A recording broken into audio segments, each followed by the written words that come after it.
Samantala, upang higit na maging epektibo ang pagtugon sa problema ng trapiko sa Kamaynilaan, 4 na ahensya ng gobyerno ang nagsanib puwersa sa pagmamantos ng trapiko sa buong Metro Manila.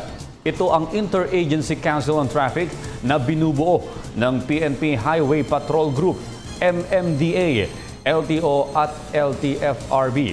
Ma-report si Waywaya Makalma. Nagsimula na ang deployment ng 4 na ahensyang mangunguna sa pagmamando ng traffic sa buong Metro Manila.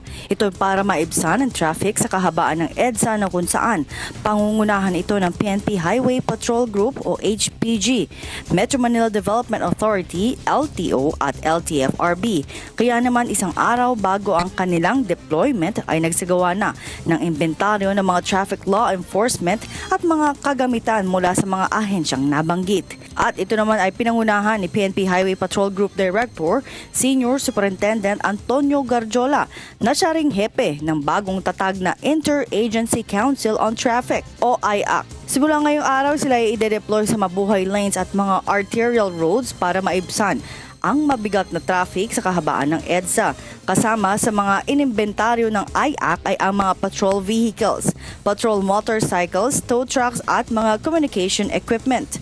Bukod sa mga kagamitan, sumailalim din sa accounting ang mga tauhan ng MMDA, LTO at LTFRB na isinailalim na sa operational control ni Garjola na siyang mangunguna sa traffic discipline at maging sa road at pedestrian lane clearing operation. Sa ngayon ay umaabot sa 300 tauhan ng HPG ang handang i-deploy sa EDSA, habang sa MMDA 350 naman. Sa isasagawang combined deployment kasama ng HPG at MMDA ang ilang tauhan ng LTO at LTFRB na eksperto sa registration at franchise violations na silang manghuhuli sa mga kolorom at out-of-line vehicles. Para sa PTV News, ako si Waywaya Makalma. Si Cathy San Gabriel, subscribe na sa PTV YouTube channel. I-click lang po ang subscribe button.